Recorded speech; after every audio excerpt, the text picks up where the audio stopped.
अस्सलाम वालेकुम। Channel home HD पर प्रोग्राम है सेहत की बात यासिर अब्बास के साथ और मैं हूं यासिर अब्बास। जी तो दोस्तों, कैसे हैं आप सब? उम्मीद करता हूं कि जहां कहीं भी होंगे बखैर आफियत होंगे और साथ ही साथ अपनी ज़िंदगी भरपूर अंदाज से गुजार रहे होंगे। नाज़रीन, आज हमने जिस मौजू का इंतखाब किया है वो है ज़ियादतीस यानी डायबिटीज़। डायबिटीज़ क्या है, इससे बचाव किस तरह से मुमकिन है और इसका इलाज अमूमी तौर पर किस तरह से किया जाता है, इन तमाम मौज़ूआत पर गुफ्तगू के लिए आज हमने मदऊ किया है हमारे बहुत ही ख़ास मेहमान doctor Wajid Ali, consultant diabetologist and endocrinologist, मुर्शिद हॉस्पिटल कराची। तो आइए दोस्तों, इनसे बात करते हैं। अस्सलाम वालेकुम। वालेकुम। डॉक्टर साहब कैसे हैं आप? अल्हम्दुलिल्लाह। डॉक्टर साहब, सबसे पहले तो आपका बहुत बहुत शुक्रिया सबसे पहले कि आपने अपनी मसरूफियात में से वक्त निकाला और हमारे प्रोग्राम में तशरीफ़ लाए। एक बार फिर इंतहाई मशकूर, इंतहाई ममनून है आपके। अच्छा डॉक्टर साहब, ये आपसे पूछना चाहेंगे कि ज़ियादतीस यानी डायबिटीज़ एक आम फहम शख्स किस तरह से समझ सकता है कि डायबिटीज़ है क्या? असल में डायबिटीज़ जिसको हम आम ज़ुबान में ये कहते हैं शुगर की बीमारी, ठीक है। तो इसमें ये है कि जो शुगर का मिकदार है जिस्म में किसी इंसान में नॉर्मल से बढ़ जाए, वो उसके साथ आगे जब ये बढ़ता है तो इसके साथ कुछ सिम्टम्स भी आती हैं, कुछ अलामातें आती हैं जिसमें शुगर के बढ़ जाने के साथ उसको भूख का ज़्यादा लगना, पानी ज़्यादा पीना और खाना ज़्यादा खाना और उसके बाद पेशाब का भी ज़्यादा आना और उसके साथ कुछ और भी अलामातें जिसमें थकन का जिस्म में एहसास ज़्यादा होना और जिस्म में ज़ख़म हो या ऐसी कोई चीज़ें जो ऑपरेशन वगैरह हो रहे हो या कैटरेक्ट की सर्जरी हो तो उसके ज़ख़म का ना भरना, तो ये शुरू वाली अलामातें होती हैं। तो ये शुगर का नॉर्मल से बढ़ जाना, उसके फिर असबाब की तरफ चले जाते हैं। ये है आम फहम में शुगर की अलामातें और उसकी डेफिनेशन। ठीक। अच्छा डॉक्टर साहब, नॉर्मल जो है यानी कि देखा जाए एक आम जो शख्स है जिसे डायबिटीज़ नहीं है तो उसकी नॉर्मली शुगर कितनी होनी चाहिए, यानी खाना खाने से पहले और खाना खाने के बाद? और जो डायबिटिक पेशेंट भी अगर है तो उसके लिहाज से एक क्या क्राइटेरिया है कि जी डायबिटिक भी अगर पेशेंट है तो उसकी जो नॉर्मल यानी जो नॉर्मल की कैटेगरी में है वो शुगर कितनी रहेगी, और अगर हाई कैटेगरी में हो तो वो रैंडम फास्टिंग दोनों? हाँ, अब ये बहुत अच्छा क्वेश्चन किया है कि शुगर को मतलब डायग्नोज कैसे किया जाए। तो शुगर जो नॉर्मल जैसे पर्सन में किसी भी उसकी 80 से फास्टिंग कम होनी चाहिए, ठीक है। 100 के अंदर होनी चाहिए, नॉर्मल 80 से 100 के अंदर होनी चाहिए।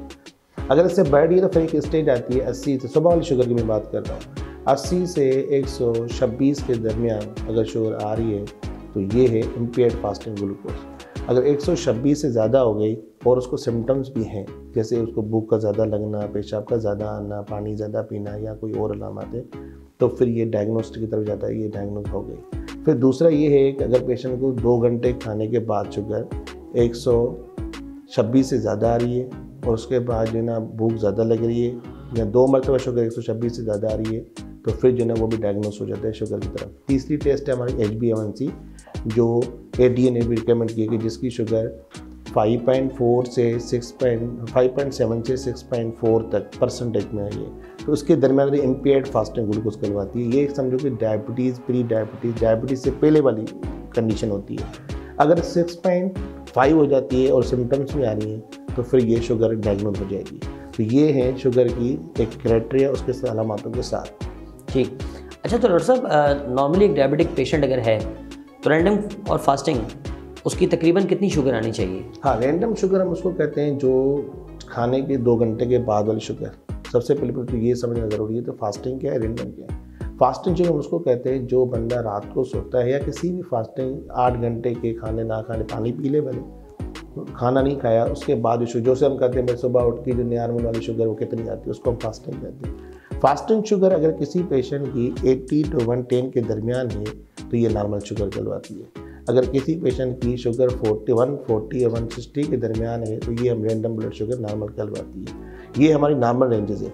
अगर इसके साथ पेशेंट की शुगर इससे बढ़ रही है, नॉर्मल रेंज में हमने जैसे पहले आपको डेफिनेशन बताई कि शुगर का बढ़ जाना अलॉन्ग विथ सिम्टम्स। ये सिंपल आम फार्म में कोई बंदा कहेगा मुझे पेशाब ज़्यादा आ रहा है, कोई कहेगा मुझे खाना ज़्यादा लग रहा है, कोई कहता मुझे सुनपन हो रहा है, कोई कहता मुझे आँखों में नज़र ख़राब होगी, कोई कहता यार मैं ऐसे ही शुगर चेक कर रहा हूँ मुझे थकन बहुत ज़्यादा महसूस हो रही है। तो हम जो है क्या करते हैं डॉक्टर्स मालिज जो होता है वो जो जिसको फॉलो करवाता है तो वो जो है ना उसको ये सिम्टम देख के फिर उसको टेस्ट लेके देखा तो ये रेंज अचीव कर रहा है नहीं कर रहा है। ये शुगर को डायग्नोज करने का तरीका। ठीक। अच्छा डॉक्टर साहब, एक इसके साथ साथ एक बहुत ही ख़ास सवाल मैं आपसे करना चाहूँगा, विच इज़ बेबी शुगर, जो कि हामला ख़वातीन को होती है। तो सर उसकी नॉर्मल रेंज क्या है? हाँ, उसके लिए हम जो ना, उसमें क्या होता है कि प्रेगनेंसी में हम HbA1c टेस्ट नहीं करते, उसको हम करते गेस्टेशनल डायबिटीज मेलिटस। इस वन ऑफ दी मतलब टाइप ऑफ दी डायबिटीज़ जो हमल दो औरतों को होती है प्रेगनेंसी के दौरान, जैसे शुगर का होना। तो उस पर जो है रेंज थोड़ी डिफरेंट है। अगर उसको हम डायग्नोज करने के लिए हम करते हैं ओरल ग्लूकोज टॉलरेंस टेस्ट। उसकी जो पहले हम उसे, जैसे इसमें रीडिंग्स डिफरेंट है, उसकी रीडिंग डिफरेंट है। जैसे हम इसमें रीडिंग लेते हैं तो अगर उसको डायग्नोज करने के लिए अगर पेशेंट को GDM है तो उसके असरात हो सकते हैं बच्चे पे। तो उसके लिए जो हम लेते हैं 0 लेवल लेते हैं 1 आवर और 2 आवर। 0 पे जो होनी चाहिए 92 से कम होनी चाहिए, और 0 पे 192 से कम होनी चाहिए। 1 आवर पे 153 से कम होनी चाहिए, और 2 आवर पे 180 से कम होनी चाहिए।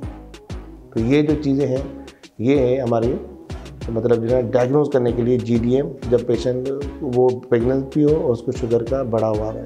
और सर अगर उसको शुगर हो गई है, यानी बेबी शुगर अगर है, तो उसके बाद क्या नॉर्मल रेंज होनी चाहिए सर? हाँ, शुगर होनी चाहिए, हो गई तो उसके बाद हम रखते हैं इसकी शुगर जो ना 120 और 140 के दरमियान हो रैंडम, और फास्टिंग जो ना उसकी 92 से कम।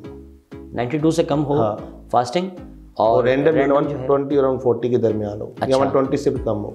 और अगर मिसाल के तौर पे सर अगर 161 162 अगर आती है रैंडम, तो इट मीन्स कि ये बढ़ी हुई है। बिल्कुल, इसको हम बड़ा हुआ काउंट करते हैं। उसमें हम वो अब ट्रीटमेंट की तरफ चले जाते हैं कि मतलब इसको न, या तो इसका डोज जो ले रही है हमला औरत उसको बढ़ाएं, या उसको ना डाइट में मॉडिफिकेशन करें, या उसको इंसुलिन में शिफ्ट करें। वो हम ट्रीटमेंट में डिस्कस कर सकते हैं। ठीक।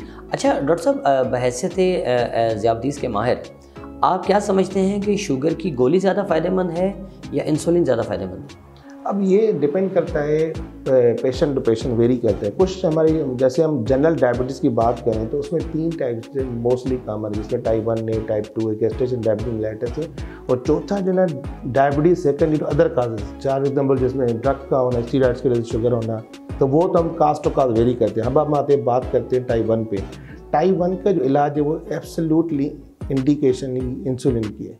उसमें क्या होता है, लबलबा जो है ना, हमारा जो पैंक्रियास जिसको हम कहते हैं लबलबा, वो जो है ना इंसुलिन बनाता ही नहीं है, एब्सोल्युटली डिफिशिएंट होती है। जैसे हमने कहा यंग पेशेंट्स होते हैं, थिन होते हैं, लीन होते हैं, अर्लियर एज होती है, उसको जो है पॉलीयूरिया होते हैं, पॉलीफेजिया, मतलब पेशाब बहुत ज़्यादा आना, भूख ज़्यादा लगना, तो उसकी एब्सोल्यूट इंडिकेशन इंसुलिन है। ये टाइप 1 की बात। टाइप 2 पे जो कैटेगरीज है, टाइप 2 में क्या है, ड्रग्स कम कौन कौन से दें वो पेशेंट वेरी करता है। फॉर एग्जाम्पल, एक पेशेंट मोटा है, वज़न बढ़ा हुआ है, उसके लिए दवाई चुनाव अलग से करते हैं।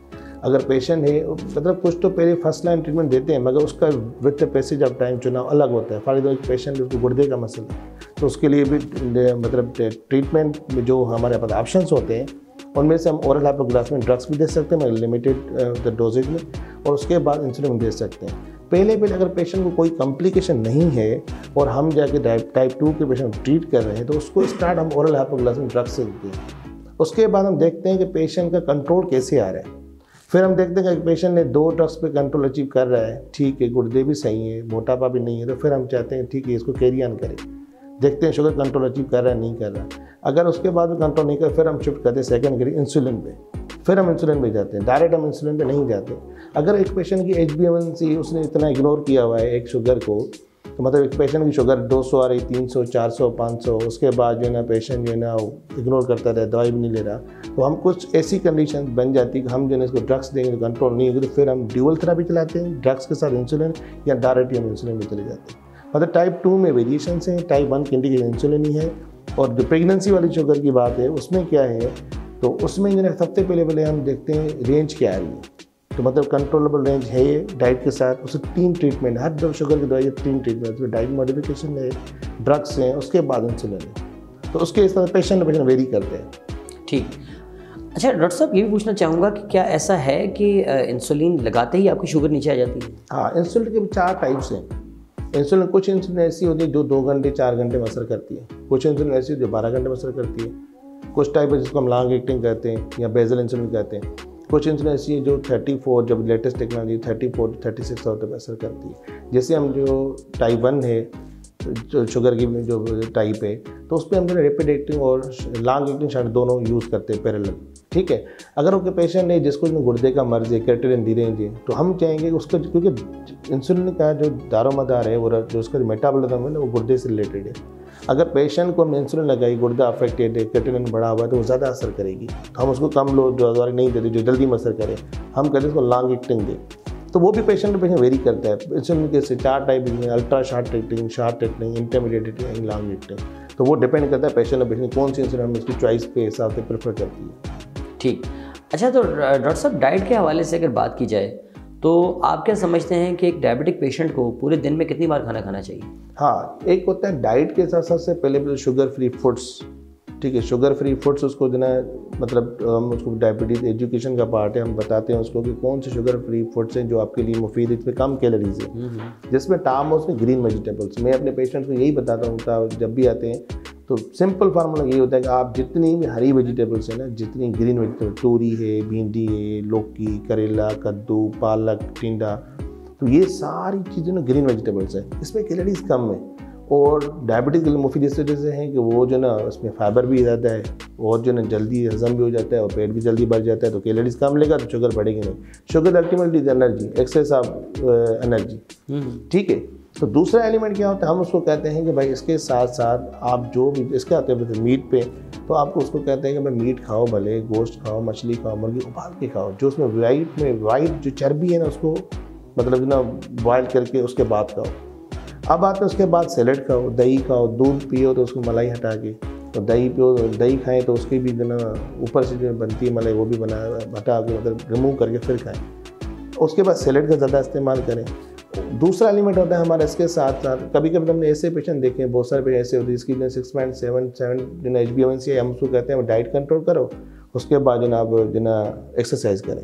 Exercise is second part of treatment, 3 pillars of treatment, जिसमें थर्ड में हम फार्माकोलॉजी थेरेपी भी जाते हैं। तो सेकंड में हम कहते हैं भाई एक्सरसाइज करो, कम से कम रिकमेंडेशन ये 30 minutes per day, 5 days per week, ये रिकमेंडेशन 150 मिनट हफ्ते में करना ही करना है।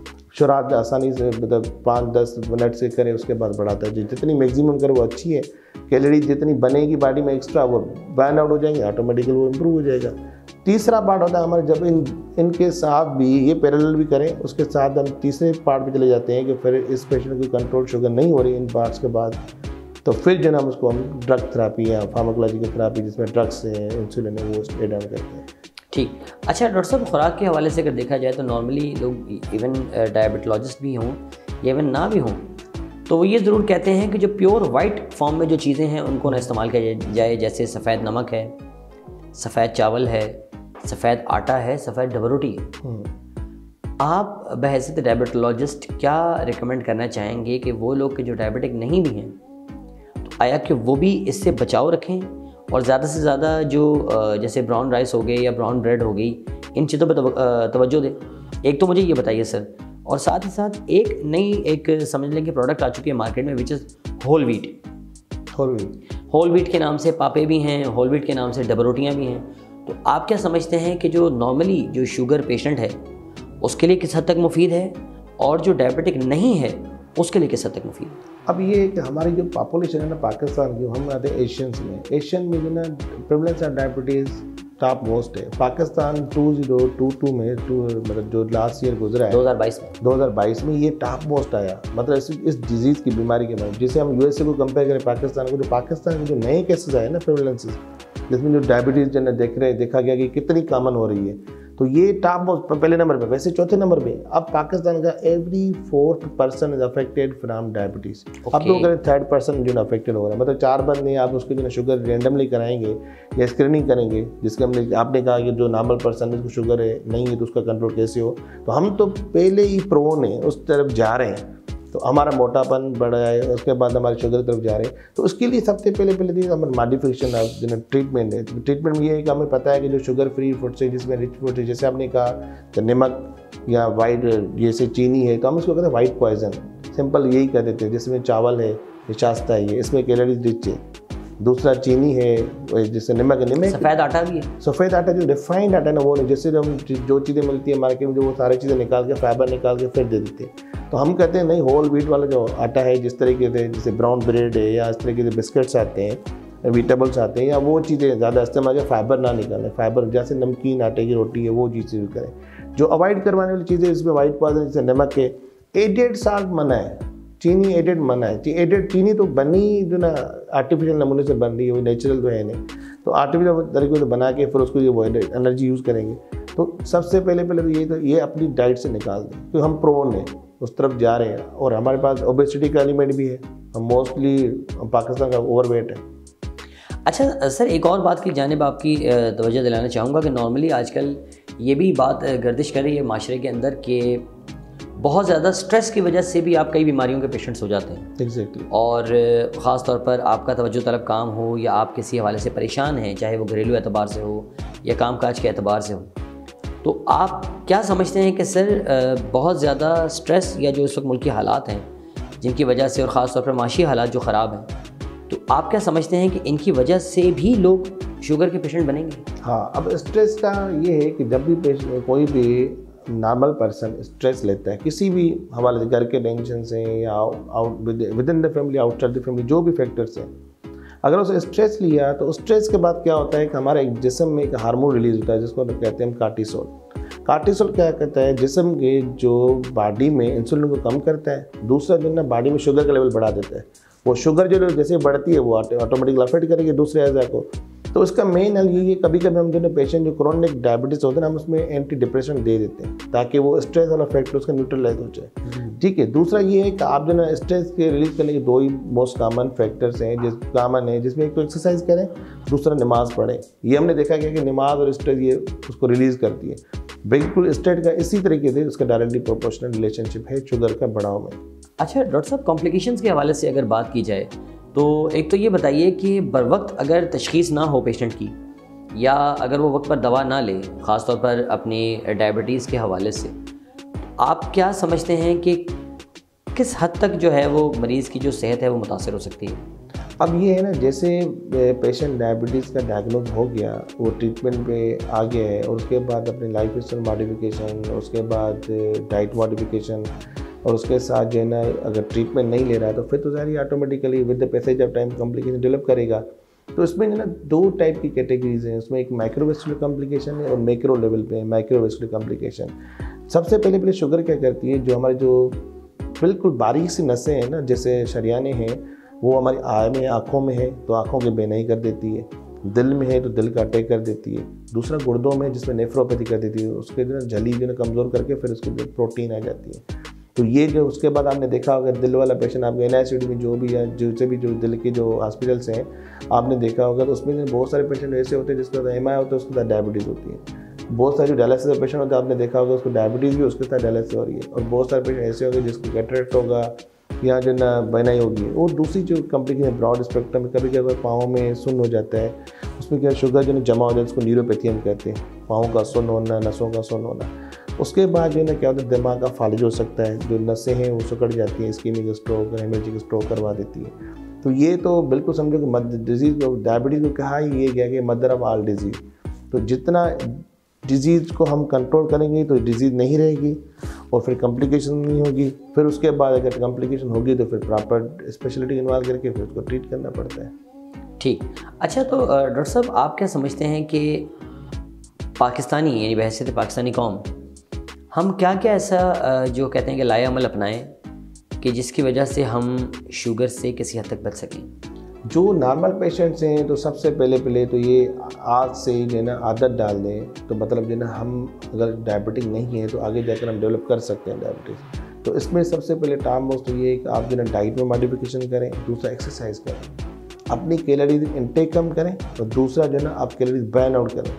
आपने देखा होगा जो फॉरेन कंट्रीज़ हैं उसमें देखो बहुत सारे जो ना जो लोग होते हैं स्लिम होते हैं, या आप लोगों पार्क्स हैं या जो गार्डन्स हैं, जो भी चीज़ें हैं, तो वो जो उन्होंने उनकी क्वांटिटी बढ़ाई है ताकि ये उनकी तरफ माइल हो।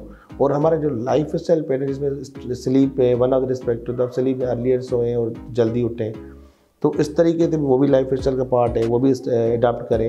और दूसरा जो ना एक्सरसाइज और डाइट मॉडिफिकेशन सबसे टॉप मोस्ट तो ये है। ठीक। अच्छा डॉक्टर साहब, चूँकि इस वक्त हम प्रोग्राम के आखिरी हिस्से में दाखिल हो चुके हैं तो मैं चाहूँगा कुछ सवालात जो हैं वो आपकी ज़ाती ज़िंदगी से मुताल्लिक भी हों। डॉक्टर साहब ये बताइए कि इसी शोबे का इंतखाब क्यों किया? इसी शोबे का इंतखाब इस तरह से किया कि मैंने पहले मेडिसिन किया, उसके बाद मेरी मदर जो है ना वो बेसिकली 25 ईयर्स से अफेक्टेड फ्रॉम डायबिटीज़। ओके। तो मैंने ये सोचा कि अगर उसके बाद डायबिटीज़ थी, तो उसके बाद कार्डियोवास्कुलर डिजीज़ में चली गई, कॉम्प्लिकेशंस में। कंट्रोल तो है मगर 25 इज़ बिग जर्नी। तो मैंने जब मैंने मेडिसिन किया तो एकदम ऐसा टाइम आया, तो मैंने कहा नहीं, अब जो ना मुझे इस फील्ड में जाना चाहिए जो मोस्ट कॉमन है। तो इस वजह से मैंने ये इस फील्ड का इंतखाब किया। ठीक। अच्छा डॉक्टर साहब, असातिज़ा के मुतालिक अगर बात की जाए तो आप क्या समझते हैं कि आपको अल्लाह की तरफ से कैसे असातिज़ा मिले और उन असातिज़ा ने आपका किस हद तक साथ दिया? अब जो डायबिटीज़ में ना, तो अगर मैंने तो दो मतलब जनरल मेडिसिन के पॉइंट ऑफ व्यू से और उसमें है, मैंने डाउ मेडिकल कॉलेज से की है, CPSP के प्लेटफॉर्म के थ्रू मैंने सिविल हॉस्पिटल कराची में ट्रेनिंग की है। वहाँ पे मुझे अच्छा मिले, जिसमें मेरा टॉप मोस्ट जो नाम आता है, मेरा मेडम शाहीन भट्टी का नाम आता है। और दूसरा जो ना, मैंने बके इंस्टीट्यूट डायबिटीज एंडोक्राइनोलॉजी से काम किया, तो उसमें से डॉक्टर अब्दुल बासित, तो ये समझो कि, और मैडम नुसरत रियाज मेरी सुपरवाइज़र थी एंडोक्राइन, वो समझो कि पिलर्स हैं। और भी हम जो ना, जैसे बहुत सारे सेमिनार्स जब हम ज्वाइन करते रहते हैं, कॉन्फ्रेंसेस ज्वाइन करते रहते हैं, उसमें भी हमें नॉलेज मिलती है। जिस तरीके से बहुत सारे हमारे जो कराची में डॉक्टर नजमुल इस्लाम बड़ा नाम है, डायबिटीज, तस्नीम हसन भी बड़ा नाम है डायबिटीज़ और एंडोक्राइनोलॉजी। एक प्रोफेसर इकबाल भी तो है ना गालिबन, इकबाल आफरीदी, एक प्रोफेसर इकबाल साहब भी हैं जो कि डायबिटीज़ पर बड़ा काम है, जिनका आई थिंक बकाई में होते हैं शायद। वो बक्की भी तो डॉक्टर अब्दुल बासित है, मैं शायद उसको नहीं पता। मेरी जो पिलर जो करीब रहे तो वो ये है। अच्छा अच्छा अच्छा, मैं जिसके करीब रहा, क्योंकि डाउ यूनिवर्सिटी ऑफ हेल्थ साइंसेज जो है, डाउ यूनिवर्सिटी हॉस्पिटल जो है, वहाँ पर भी डॉक्टर फरहान नाज जो हैं वो हैं एज ए डायबिटोलॉजिस्ट। और उसके अलावा उनके वालिद का बड़ा नाम था, अब डॉक्टर ताज करके उनका नाम था, गालिबन शायद मैं भूल रहा हूँ। तो इंशाल्लाह बस उम्मीद यही है कि मैडम अगर मुझे देख रही हैं तो आई होप सो कि आप भी बहुत जल्द मेरे प्रोग्राम में तशरीफ़ लाएंगी। अच्छा डॉक्टर साहब, आप इस वक्त क्या समझते हैं कि लोग अपनी बीमारियों को लेकर किस कदर संजीदा हैं? असल में संजीदा तो बिल्कुल है, मगर असल में बात है प्लेटफॉर्म प्रोवाइड करने की, कि जिस तरीके से अगर पेशेंट को डायबिटीज़ हो गई तो ये लॉन्ग टर्म चलेगी, फॉर लाइफ टाइम चलेगी।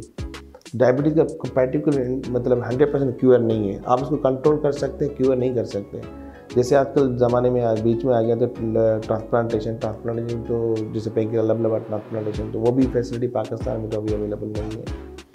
तो मतलब वो ट्रायल्स हो रहे हैं, अभी तक कम्प्लीटली डिसाइड नहीं हुआ।